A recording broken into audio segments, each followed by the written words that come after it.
What I wish I knew at 15 instead of 25? That healing isn't a solo trip, it's a family journey. Welcome to What Happens Outside of Love, a space where the masks come off, the truth gets told, and healing begins. I'm Dr. LaQuita, and I'm joined by my cousins Diontrise and Shanita. Together, we dive deep into those moments, memories, and mindsets shaped in the absence of love, and how we're finding our way back to it.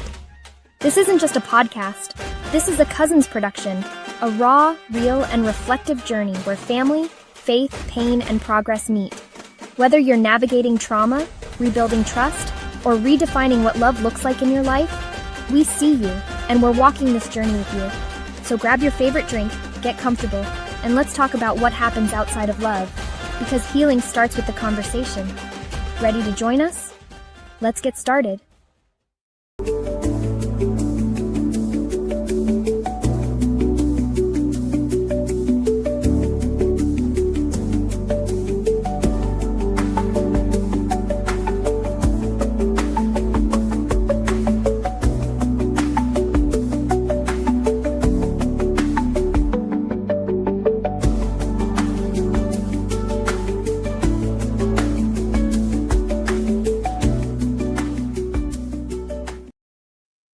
Hello, hello, hello. Hey, cousin. Hi, cousin. How you doing, girl? I am here. Praise God for another day. That this is certainly a day He has made, and so I'm going to rejoice and just be glad in it. Exactly. So, hello, guys. Welcome to What Happens Outside of Love, a Cousins podcast production. As you can see, we are one cousin down. Shanita is not feeling well at all, and we're praying that she doesn't have COVID. She is not sure, but she has all of the everything going on, so she is not going to make our show tonight. But that's okay, because we're gonna move on. The show must go on, and she is watching from her bed. So, cousin, feel better. So I am Dr. LaQuita Parks, and I am one of the co-hosts, and I am joined tonight. We're usually joined with our cousins, Shanita on my mama's side and Dion on my daddy's side. So tonight we are going to jump into the conversation. What's our topic? What is our topic tonight? Oh my goodness, man. What are we talking about tonight, cousin? What are we talking about tonight? That's like, did somebody just ask the question? Oh my goodness. Listen, let me tell you, it has been a day. Oh, wow. Somebody named Alexis is here. Okay. All right. We got some people here. Listen, it has been a day, girl. When I tell you it has been a day, it's not just been a day. Today is Tuesday, right? Is today Tuesday? Okay. Well, it feels like today is Saturday. It feels like it's been a week already, but we're talking about unlearning what we thought about love, or what we were taught about love. So we have hey, Miss Gentry, Carolyn Coleman, our favorite, is here. And then praying for healing in Jesus' name. Thank you so much. I know Shanita, man, when I talked to her, she was having it. We have Claire that she is healed, so she's gonna be ready 100 next week. Yes, jump in, because she always has so much to share. So yes, we're ready. And thank you, guys. We have Alexis Love 590 in the house. Thank you so much. We also have Michael. We have some new people in the house. Hello. Thank you, guys, for joining us. Thank you so much for being here. So we're just gonna jump into the conversation, girl, because you know what we were taught is not necessarily. This is Jacqueline. Oh, hi, Jacqueline. Miss Jacqueline, the cabbage lady. Okay, all right. We got some people coming in here. But what were we taught? So we talked about this, and if you guys have joined us, if you're just joining us, we invite you to go back and look at our other episodes. So we just have candid conversations, and we don't male bash. We don't bash anybody. We are just talking about our lived experiences, about what happens outside of love. And we know that a lot happens outside of love. So Dion, before you came in the room, I was listening to I Want to Know What Love Is, and I love it because the I pulled up the lyrics, because we sing it when we sing songs, we sing what we think the lyrics might be, and it don't necessarily be it. You be singing all kinds of stuff. I'm like, that's not what that say. And I'm a karaoke queen, so I do that all the time. But I was looking at the lyrics, and I love the first part when it says, I want to take some time, a little time to think things over. And, and then it goes on, in my life, and so I got some scratchy stuff going on here. In my life, there's been heartache and pain. I don't know if I can face it again. Can't stop now. I've traveled so far to face this lonely road, this lonely life, I think. But then it goes, I want to know what love is. And so ever since you said that, girl, it's been in my head. I want to know what love is. I think though, cousin, that's like, if somebody say they want to know who God is or what life is all about. Mm-hmm. Love is life and life is love. What love is life and life is living, or something. I've heard it, but it's all wrapped up. Somebody wrote a song about it. Yeah, these songs. But the equation is really life is love, and to be in love is everything. Mm-hmm. Like there's a saying, Jesus is love, right? But love is really everything. For God so loved the world that he gave his only begotten son. Love is that reason. And so when you go back to the song, I want to know what love is, because it's like the flow. It's like the thing that makes, it's like the heartbeat in our drum, or it's the force that is. Love is this force that is just, it's too powerful really to describe it. That's why we want to know what it is, because you really just can't sum it up. I mean, this is a never-ending story. No, you can't. You cannot sum it up. When I was when we're talking about unlearning what we were taught about love, and so I remember. So when I grew up, and so we're cousins, and I say this every week. We are blood cousins, but we did not grow up together. We met each other as adults not too long ago. It's been a couple years now. We met each other as adults, so we're learning each other, but we're family. So our daddies are cousins. So when I grew up, though, my mom, I was the second child to my mom, who was a teenage mother. Okay. So when I came along, she had already had a child, but we were raised in the house with my grandmother and my uncles and my aunt. So my mom had 4 sisters and brothers. So there were 5 of them, plus my grandmama and my great grandmama. And then my mama had 1 child, then she had me. So that's 9 people when I came along. 9 people in a small house, right? So it was a lot of chaos, but because of the circumstances of what happened to me as a child, I didn't really see all that chaos, but it had to be. So for me growing up, I learned to be quiet. I was very quiet. I was very shy. I cried about everything. So I learned from an early age to not rock the boat. You know what I'm saying? So it was, so love was, you got food on the table. You had some clothes on your back. You didn't hear the words, I love you. So when I grew up, it was like, I was a little one. I was quiet. I was learned to be quiet. And so when you learn to be quiet, you learn to become invisible. So that continued when I got to school. I was very shy. I didn't want to say anything. I didn't speak up for myself. I didn't fight for myself. I was very, very shy. And then add that to being messed up at the hospital, being critically injured at the hospital as a child at Grady Memorial Hospital in Atlanta, Georgia. Add that to the mix, and I just kind of sunk way away. Now, that was as a child. So how did she become this person that speaks in front of people now? It wasn't easy. It was not easy. So, So I had to unlearn being quiet. Just because you speak up does not mean that you're being disrespectful. It doesn't mean that you don't love. It doesn't mean anything. It just means that you have to find that voice. I found my voice.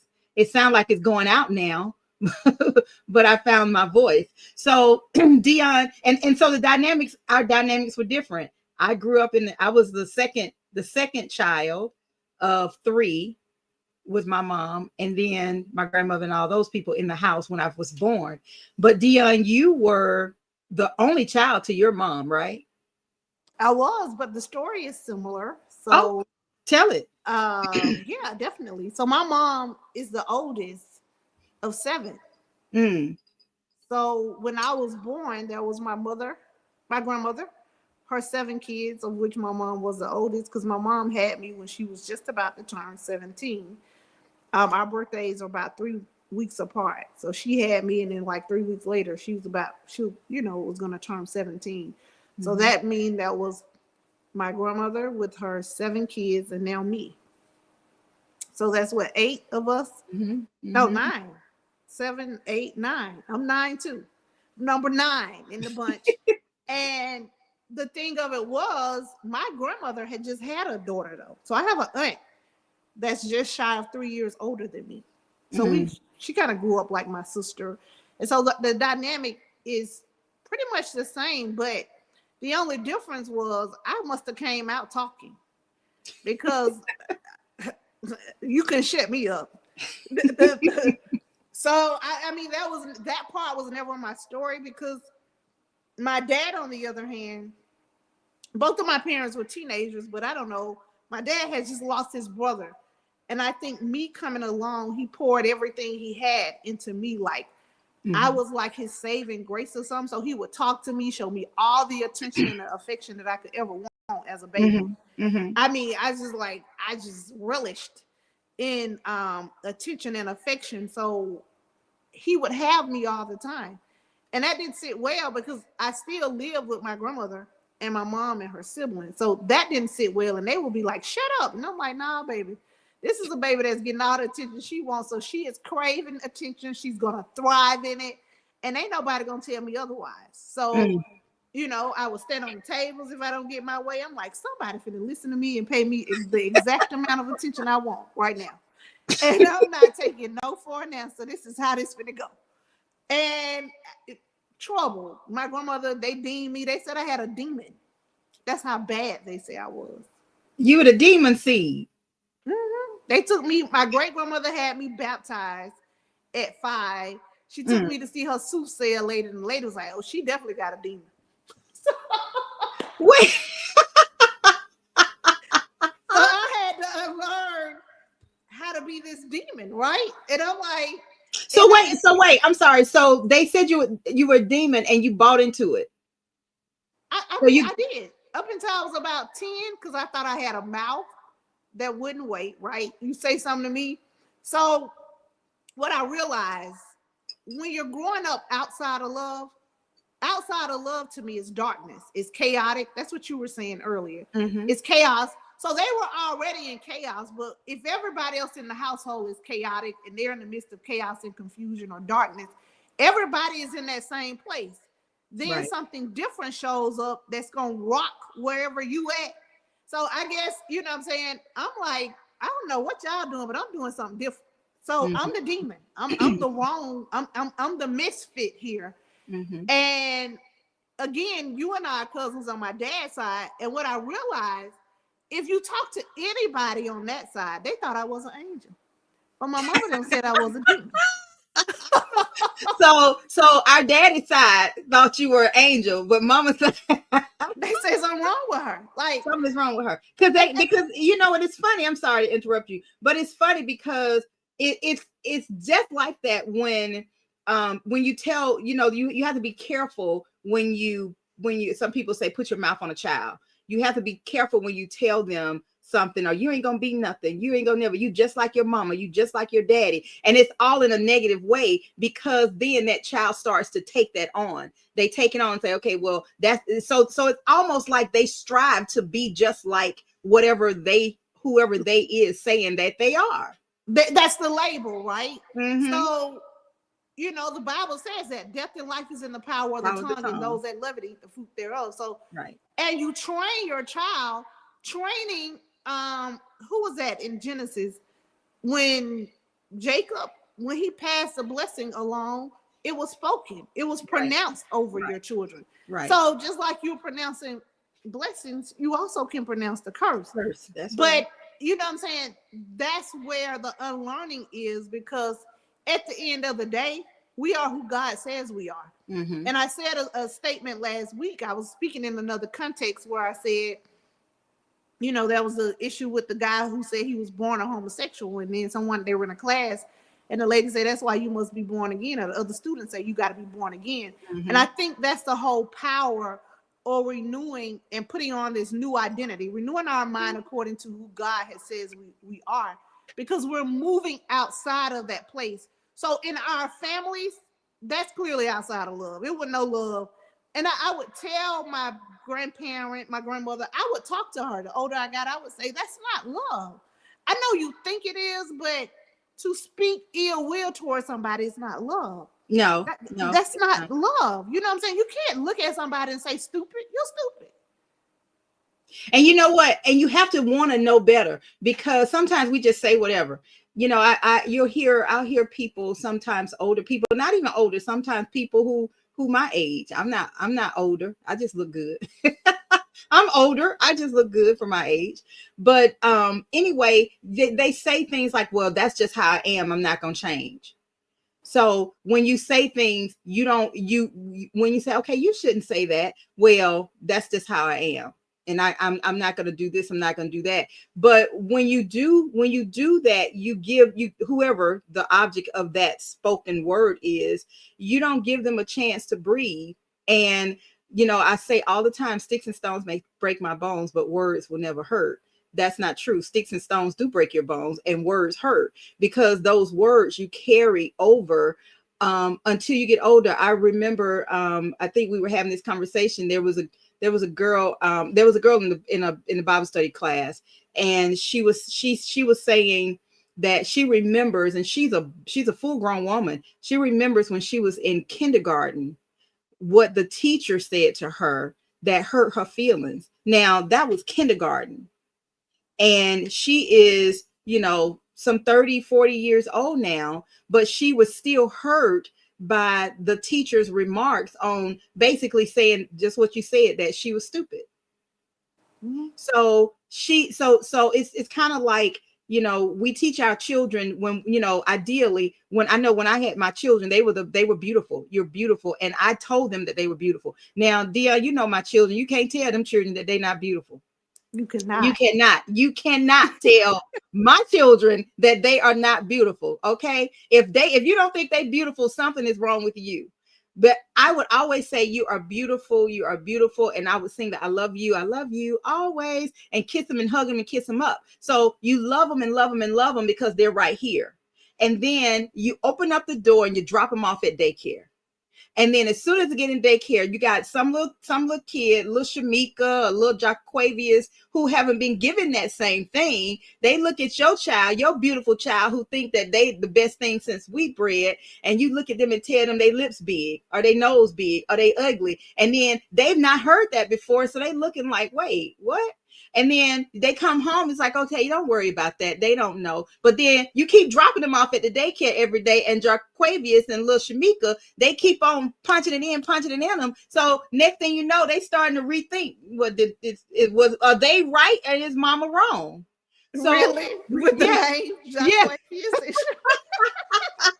I'm just saying, you know, made up names. I don't know these people for real, but you have to know. It's like, okay, what's going on here? So then they grow up and they become not confident, but they become self-conscious about, oh, my nose is big.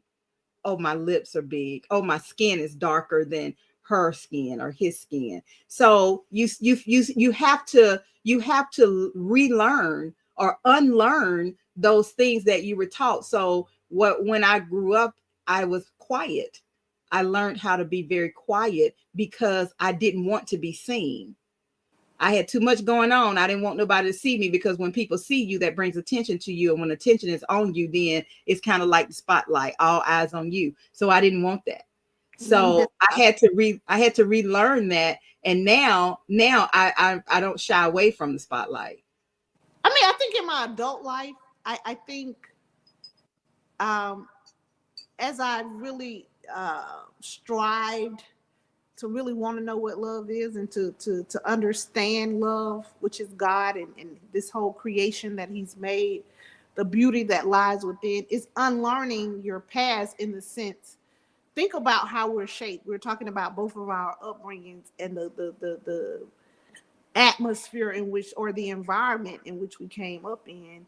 Those things, unfortunately, took place outside of love. There wasn't a reverence for, the things of God. And in this country, in our culture, in our particular cultures, we're not very historically rich. We don't have traditions that have passed down to us from 200-300 years. We don't know what the generations 200-300 years. I can only think back to what my great grandmama did. I knew her. I was fully grown by the time she passed, but other than that, I didn't know her mom. I didn't know anybody else, and I never heard about them. I think I saw a few pictures, but I never really, if they say, here go Grandma Clara May, and Clara May did this, and she was about this, I didn't hear those stories. I don't know about you, and I don't know on our daddy's side. I know our great grandmother. We have the same great grandmother in common. So I knew her. I didn't know her mama. I don't know anything about the people that came before her. So we don't really have a culturally rich heritage where we're passing down the identity, even in a physical sense, to our generation. So we knew that great grandmama was a cook or a nurse or a teacher, you know what I'm saying, or whatever she did. You don't really know those, you don't know your heritage in a natural way. So, but you also don't know it in a spiritual way. So think about how we got to unlearn, or we got to relearn, or we have to understand, because we really are unlearned when it comes to who we really are. Yeah. You know what I'm saying? Because a lot of other people know what 4, 5, 10 generations before them did. They are aware of their family trajectory, so to speak. We're not. And so we're struggling to even discover the remotest things about our personality, how we might be, geared to do certain tendencies or anything. We don't know anything. And so we don't know that. And so we're just kind of wallowing in the dark, right? And then we get grown, and, think about it. R&B music is the, that was just the highlight of our culture. And what was R&B music? 90% of it was about love. So what is that? Yeah. And you know what? I that's why writing, that's why I'm a proponent of writing your story, because what my dad was, cousins, your cousin, my dad was in a book that I published, Our Journey from Boys to Men.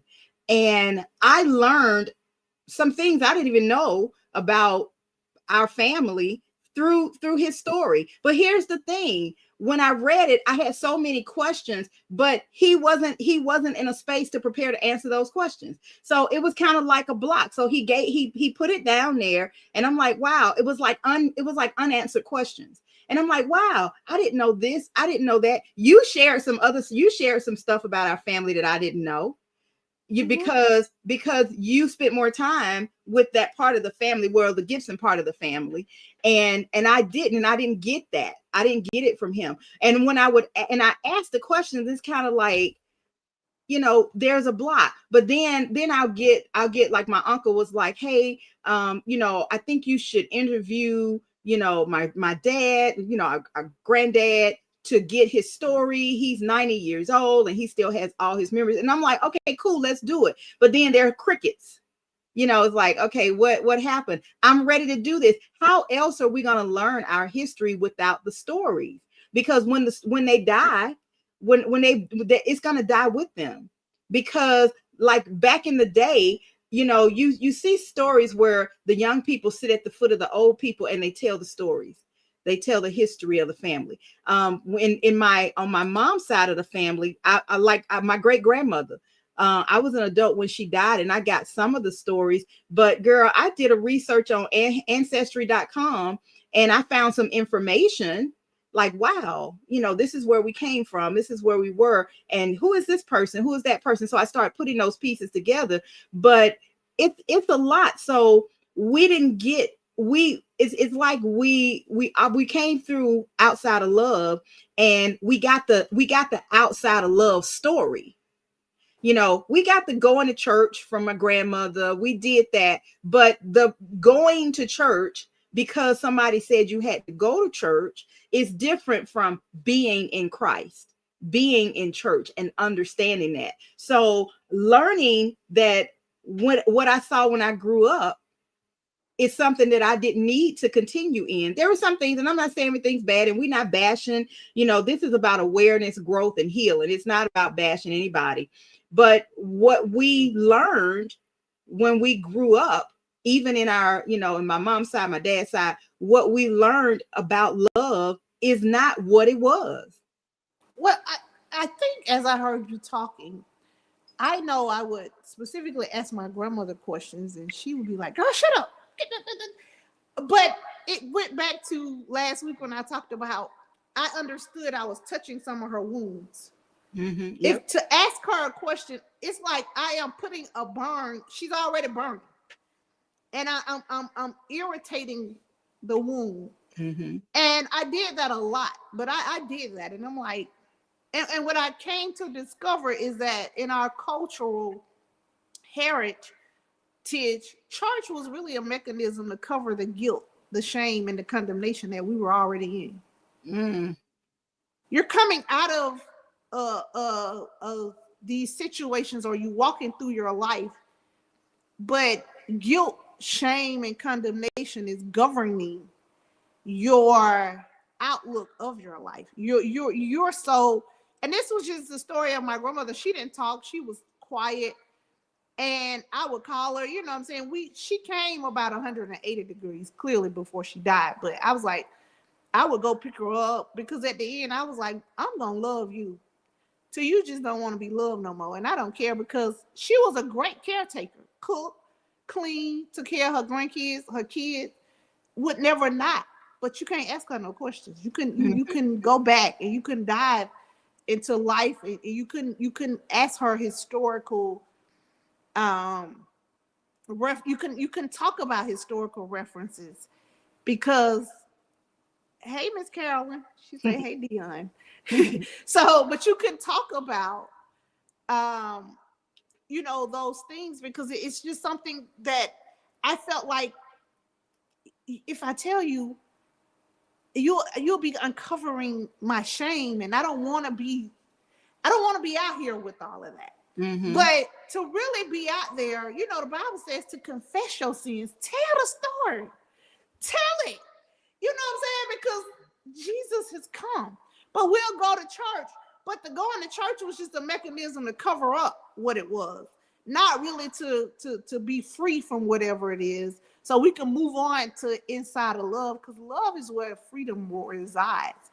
Love is healing. Love is everything. And I just think that the generations, it was just shame.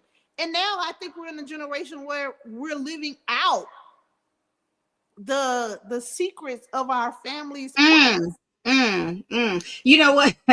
I agree with that. It's kind of like, and I hope I don't get jumped on when I say this, but I came up in the 70s, right?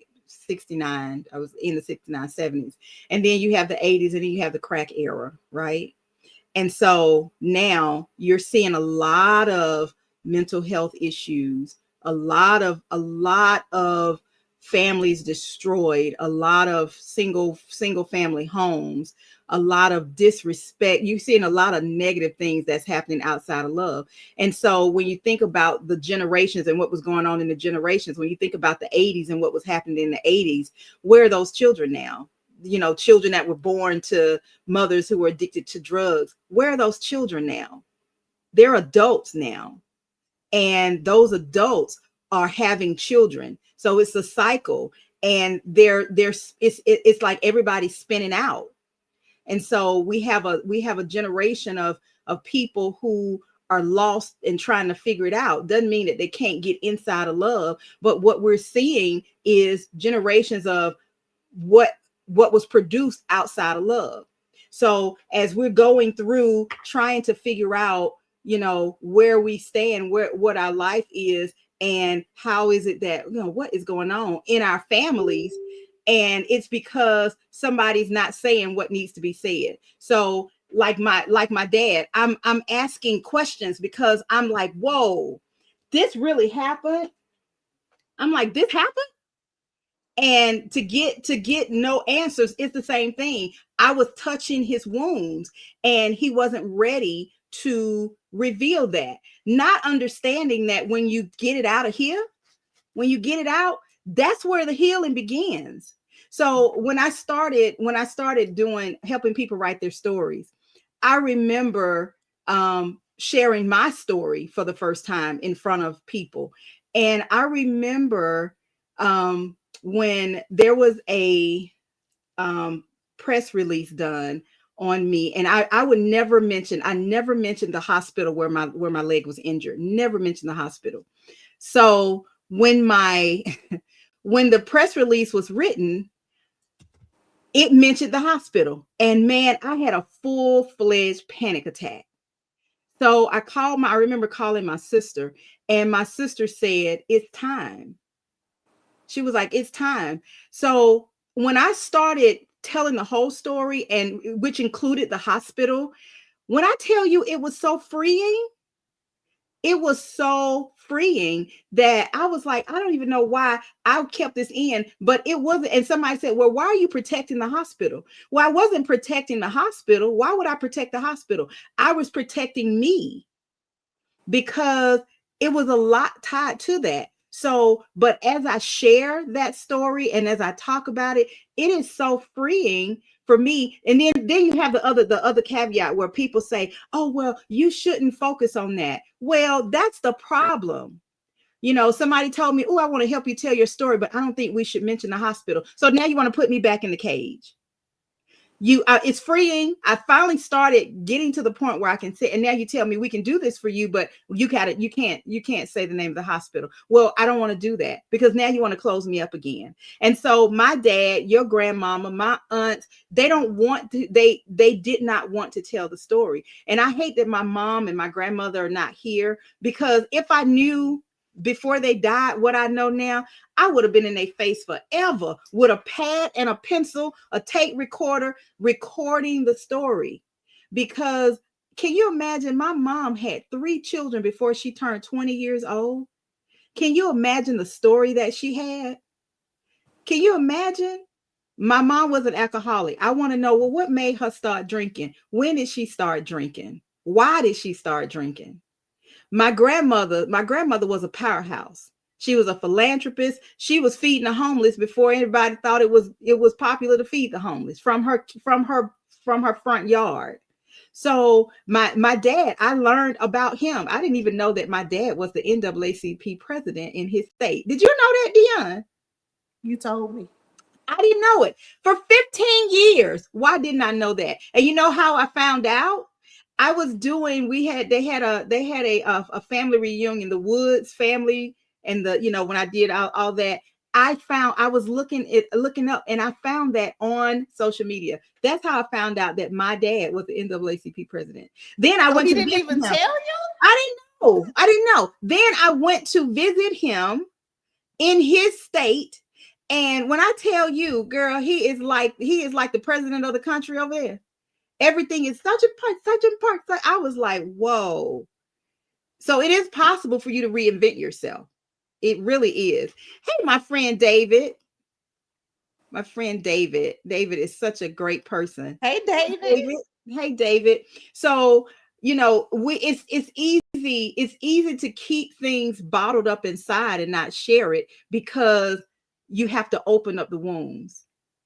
And Well, so I think if you knew that, so let's say we talked about this weeks ago, and if you knew you wanted to know what love is, you remember we was talking about you kind of got to choose it. So in order to get inside of love, you got to release all that. Ooh. Would you release it? Would you tell it all? Would you tell it and let it go? Oh, you gonna hold on thinking you finna go into love with all that, but you can't come. You gotta uncover yourself to get in, right? And I think that's what we're dealing with. Would you let it all go? Would you tell it? And so you could, because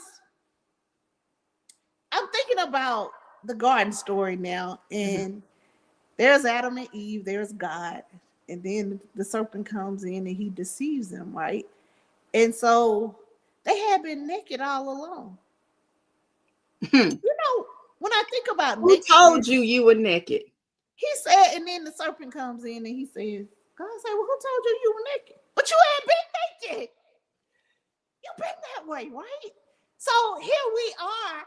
We're supposed to live our lives naked. So you know what I'm saying? Them stories we talking about, generation before, you got to tell it. The only stories we cannot heal from, the only stories we cannot go outside of love into inside of love are the ones we don't tell. You know what, my children, we do these FaceTime calls, almost every day. And if I don't answer the phone, girl, they be like, why you ain't answering the phone? Where you at? But they will ask me in a minute, did I, Mama, did you have to do this with me? Did I have to do that? How was I? And so we talk about that openly because, my children will say, well, when they have other things or they see other people doing things, they'll say, we're not used to that. And Dion, I'm telling the truth. We're not used to that.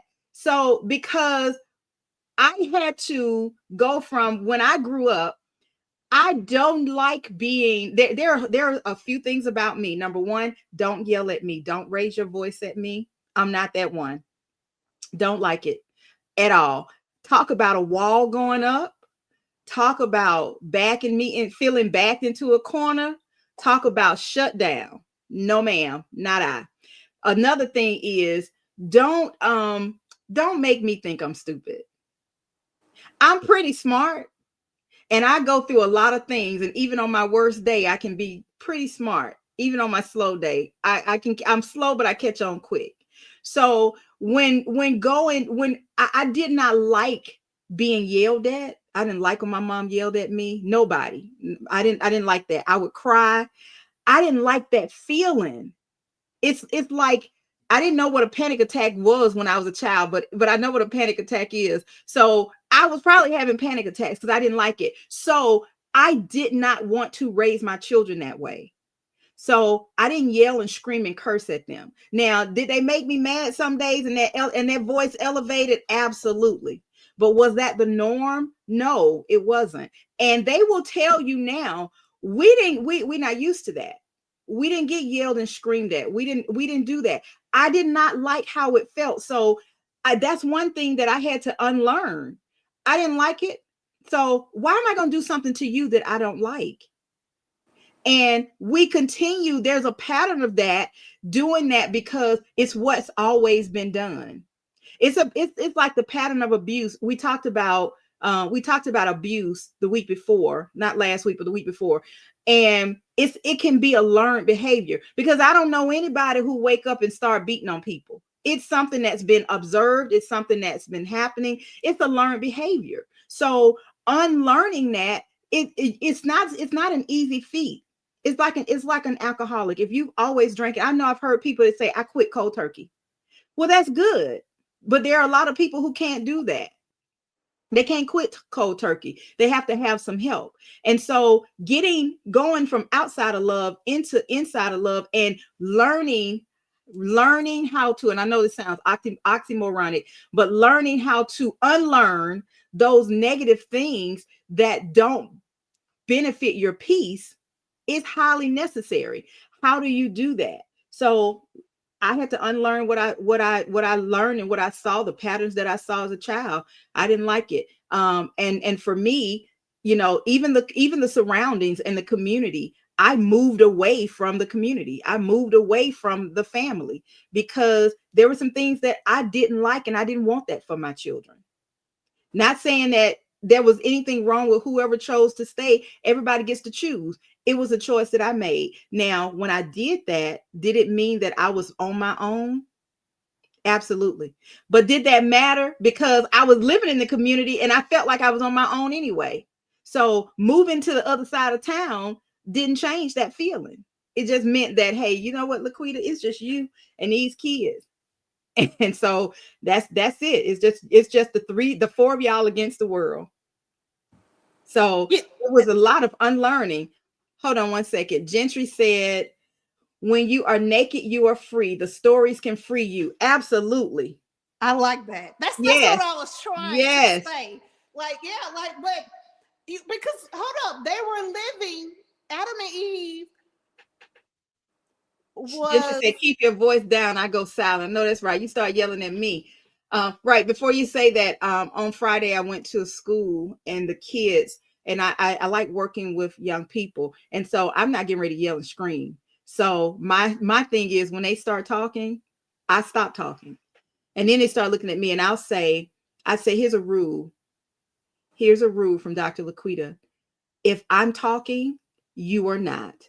If you're talking, I am not. And they looked at me like, okay, good deal. So when I stopped talking, they're like, oops. And it's as simple as that. And I agree, Carolyn, when somebody start yelling and screaming or raising their voice at me, like, first of all, who you talking to?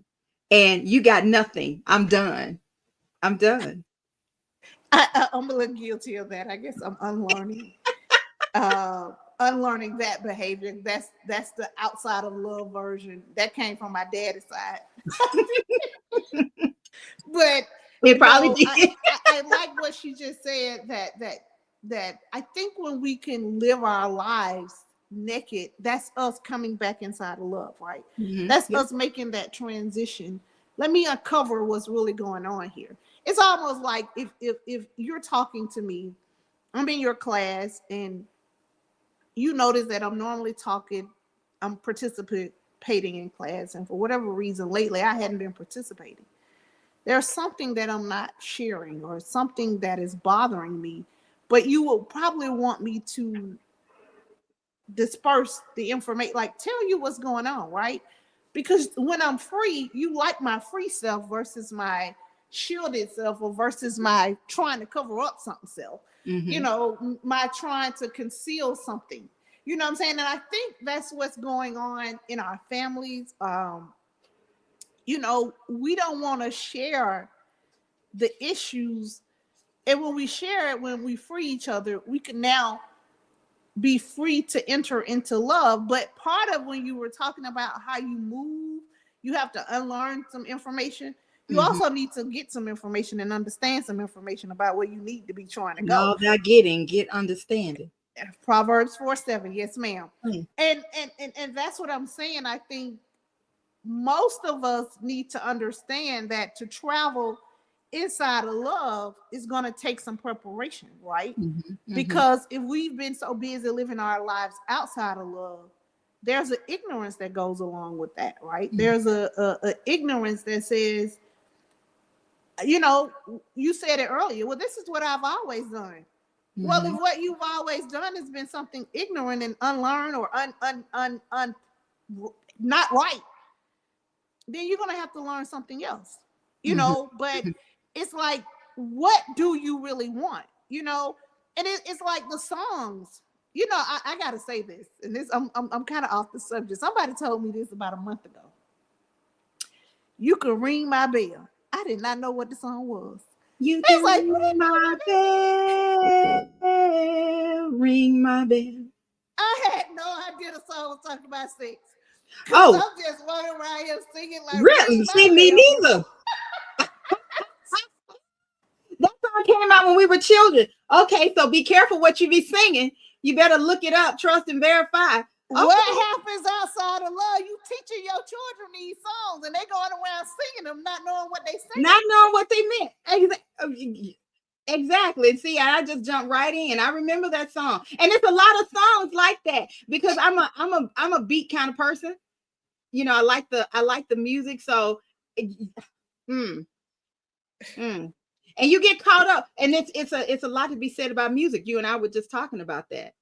You know, we have it is so many things that sitting back observing, as I was growing up, I remember going to church because you had to go to church, but I also remember going to church, and you know, mother so and sister so were mean. They were mean. They weren't loving people. You know what I'm saying? So it's like, because they broken people went to church, and instead of allowing it to heal them from the inside out, they just checking off a box. They're mean, and it's because the world goes to church. So hurt people go looking for some healing, but you have to be open to the healing.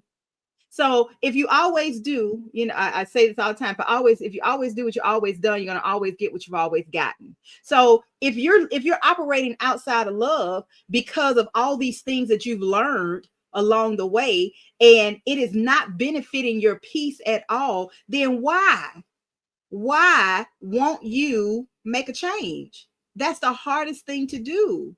But I think if we talk about like the church tradition, religion, or whatever you want to call it, the biggest part is that the eyes of your understanding are never being open.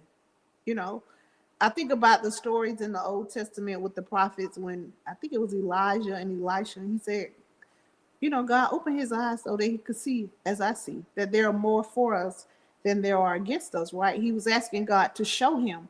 And I think most of us need to understand this pathway to love. Like, it is a transformation, it's a transition.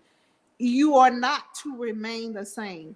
But the biggest part of your transformation is coming out of the darkness into this marvelous light. Into the light. I like that marvelous light. You know what? But what's done in the dark, girl? What's done in the dark? So we continue to stay in the dark. And again, we've said this over and over again for the last 3 months. What goes on in the dark? It's because, first of all, it's dark, so you can't see me. I can't see you. I know you there, but I'm used to operating that way because it's what I've always done. Because I've seen, I remember years ago, I remember, I don't know what happened with my sister and I were at it. One of my sisters and I were at it. And she said, I think we were on the phone texting or something. And she said, who you think you are? You that miss all that want to be, you know, with her, you know, explicit language. And I'm like, okay, but I wasn't trying to be no all that want to be nothing. I was just observing the life that I didn't want, where I didn't want to be. So basically, I didn't want to be in the dark anymore. So I did some things differently. I made some different choices. And when you make different choices, the people who are still operating outside of love and they see you making the choices, their idea of what you're doing is who she thinks she is, who he thinks she is. She thinks she's better than somebody. But that's not it at all.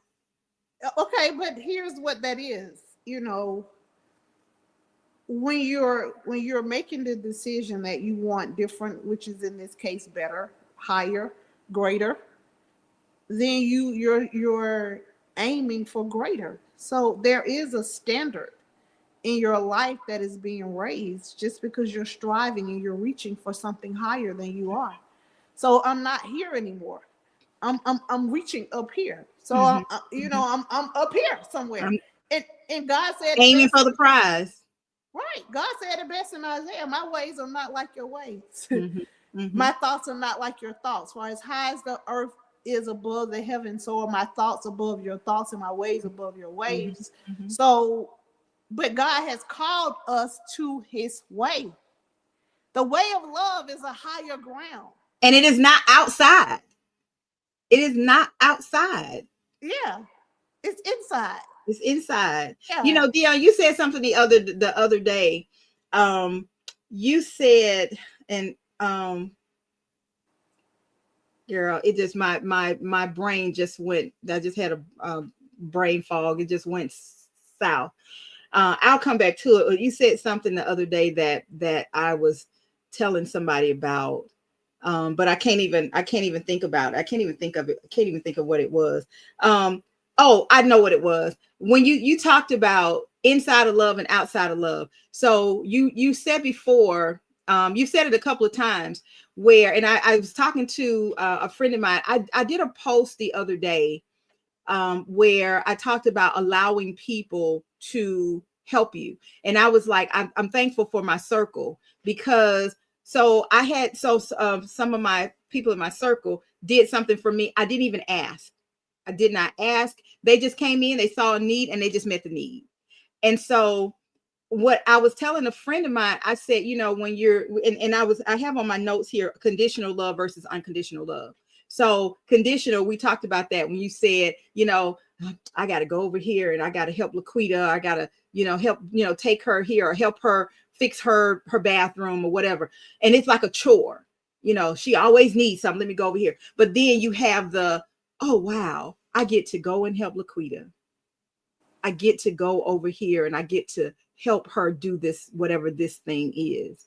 And it's a whole different reaction.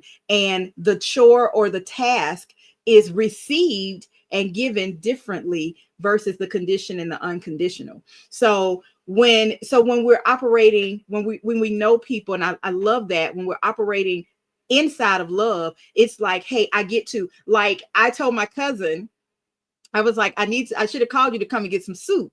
Right. So the other day, I'm telling our business, I'm telling our private business. So the other day, when we get off of this podcast, we are still talking.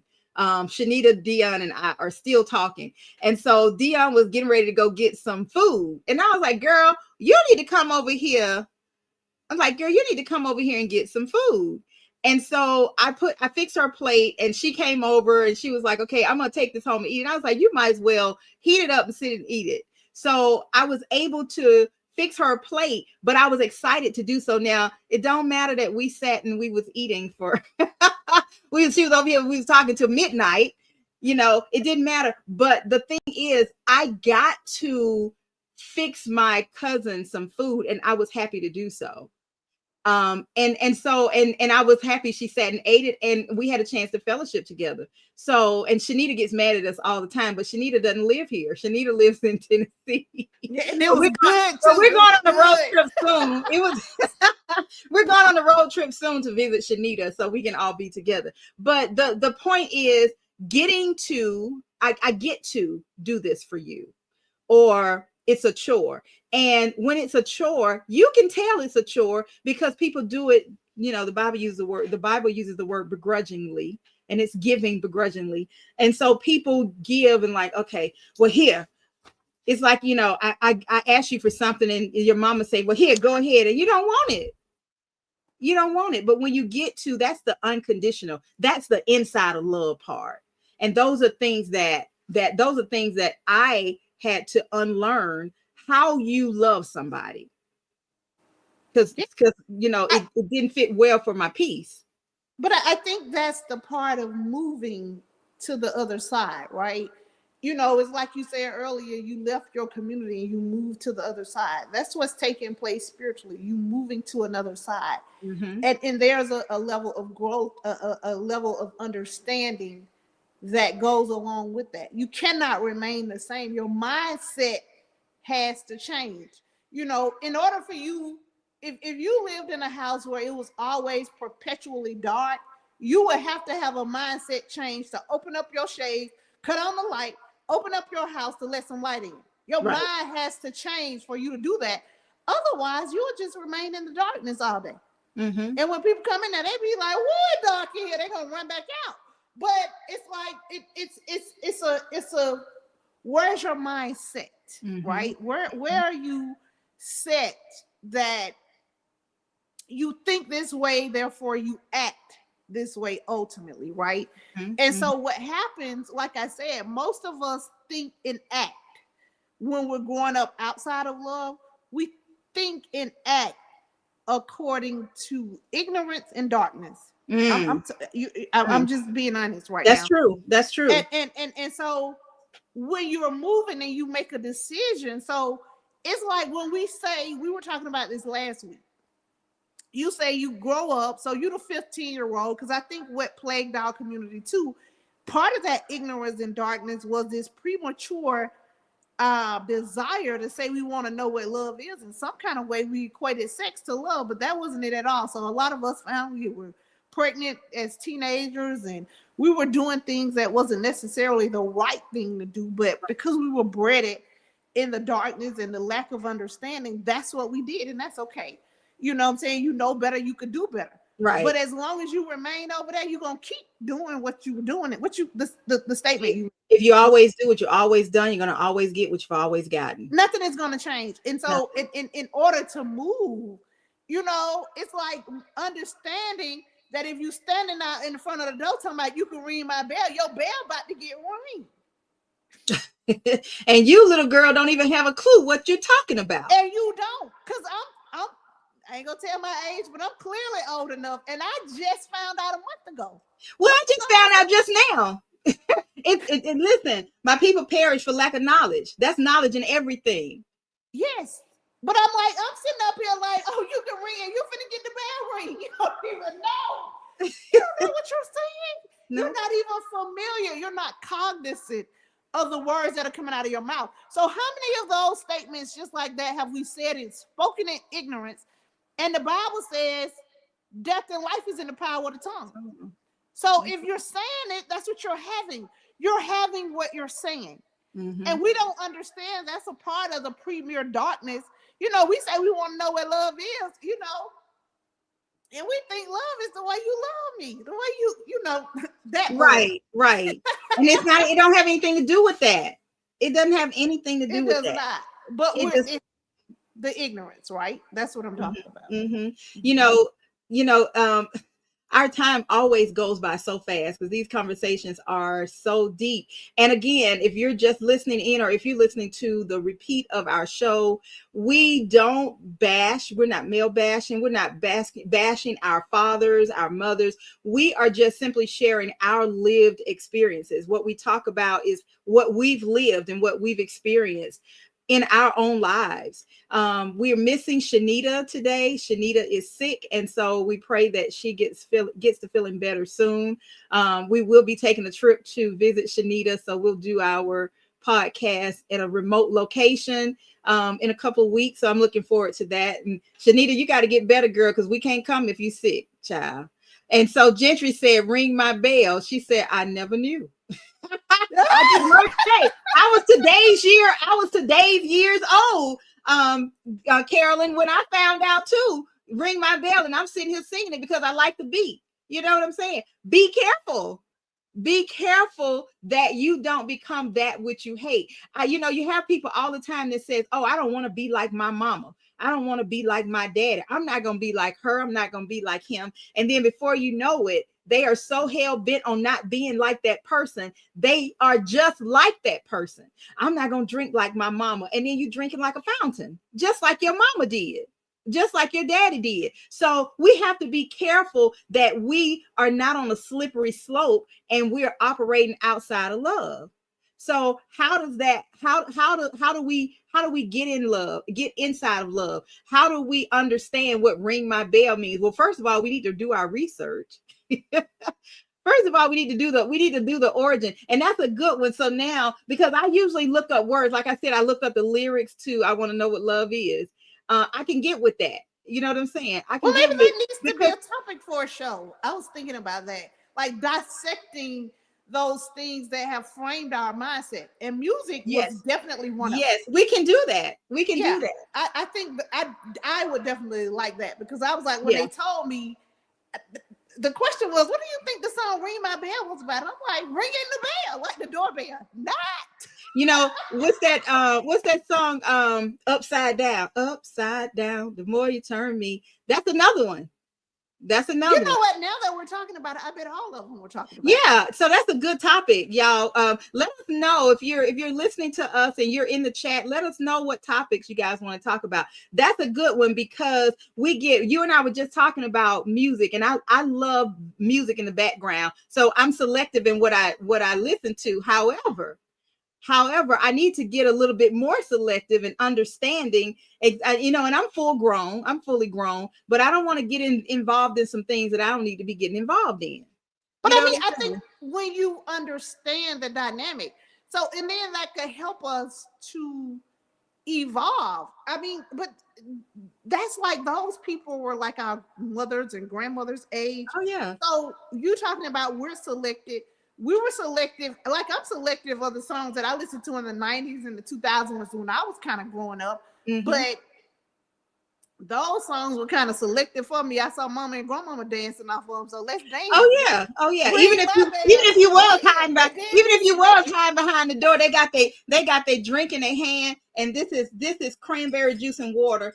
You see my cup that my good friend Shauna, she's not on tonight, but Shauna made this for me. My little nice cup. Thank you, Shauna. But the girl, they had their little cups in their hands, honey, and they little cigarettes that wasn't cigarettes. You know what I'm saying? That they were smoking. You didn't know what they were, but you know they smell like cigarettes. And they was dancing, honey. I remember the albums, the 45s, and having a record player on, and they were going to town. We were part of that, even if you weren't supposed to be in grown folk business. You were still in the house. It was being passed down, right? And Yep. so that was shaping our idea, that was shaping our curiosity, that was shaping our desire to want, because we can only want what we see or want what we're trained to ascertain, right? Mm-hmm, mm-hmm. Until we come in contact with real true love, right? And Right. then that's where the whole everything's just kind of turned topsy-turvy. Like God, Mm-hmm, mm-hmm, your mm-hmm, word, what you talking about over here? mm-hmm. Friday night. What's that song? Friday night. Just got paid. Party. So Yes, you know, yes. Just got listen, and I was the girl. I be sitting in my chair dancing to that because of the beat. I love the beat. I like music. But we have to be careful of that. So listen, this is I love these conversations with my cousins.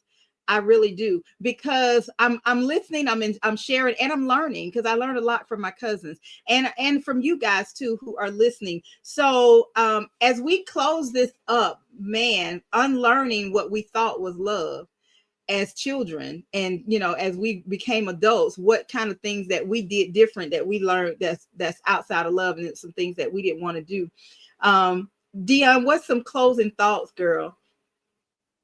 you know what? I think I want to read Psalms 91 to close with, because I think, the whole key is for us to understand what we want, and to understand and know, have some information presented to us where love is, that we can move inside of love, and we'll come out from the cold, because Lord knows it's cold out here in Atlanta. It's Yes, cold it out is. here in these streets. Yes, it And is. so we want to come inside where it's nice and warm Inside and of love. loving. So in order to do that, I don't know. I think God has said it best. He could say it better than I said it. So I'm going to just close with Psalms 91. Okay. And it say, he who dwells in the shelter of the Most High. And I'm reading from, actually, I'm going to read from the Passion Translation, because it's a different type. So pardon me, I changed my translation up. So it says, when you abide under the shadow of Shaddai, you are hidden in the strength of God Most High. He's the hope that holds me and the stronghold to shelter me, the only God for me and my great confidence. He will rescue you from every hidden trap of the enemy, and he will protect you from false accusations and any deadly curse. His massive arms are wrapped around you, protecting you. You can run under his covering of majesty and hide. His arms of faithfulness are a shield, keeping you from harm. You will never worry about an attack or a demonic force You will never worry about an attack or demonic forces at night, nor have to fear a spirit of darkness coming against you. Don't fear a thing. Whether by night or by day, demonic danger will not trouble you, nor will the powers of evil be launched against you. Even in a time of disaster with thousands and thousands being killed, and you will remain unscathed and unharmed. You will be a spectator as the wicked perish in judgment, for they will be paid back for what they have done. When we live our lives within the shadow of the God Most High, this is the scripture I want to focus on. When we live our lives within the shadow of the God Most High, our secret hiding place, we will always be shielded from harm. How then could evil prevail against us or disease infect us? God sends angels with special orders to protect you wherever you go, defending you from all harm. If you walk into a trap, they'll be there for you and keep you from stumbling. You'll even walk unharmed among the fiercest power of darkness, trampling every one of them beneath your feet. For here's what the Lord has spoken to me. Because you loved me, delighted in me, and have been loyal to my name, I will greatly protect you. I will answer your cry and help you every time you pray, and you will feel my presence in your time of trouble. I will deliver you and bring you honor. I will satisfy you with a full life and with all that I do for you. For you will enjoy the fullness of my salvation. So come join us as we march into this secret place of the Most High. Inside He's going to wrap us in his arms and keep us there forevermore. Inside of love. I love that. I love that. So thank you guys so much for joining us. This has been another episode, another conversation, raw and real conversation of what happens outside of love. So inside of love is light, grace, and truth. Outside of love is confusion and pain. But when we invite God in, he teaches us how to love again from a healed place. So God, we ask that you help us to unlearn everything that wasn't love and teach us how to love like you do. Amen. It has been, amen. Thank you guys for being here. Thank you for listening. Invite friends. Send us a message. Give us some feedback. You can give feedback on, we're live on YouTube, Facebook, LinkedIn, and we are also streaming on all podcast platforms. We're on Spotify, Apple, BuzzFeed, all of those, Amazon. So check us out, share, help us to build our audience. And with that being said, I'm going to tell you, it has been a plump, pleasing pleasure, better than a triple decker peanut butter and jelly sandwich. That's my story, and I'm sticking to it. And until next time, we love you, and there's not a thing you can do about it. All right. Shanita, we miss you. See you next time. Come on back.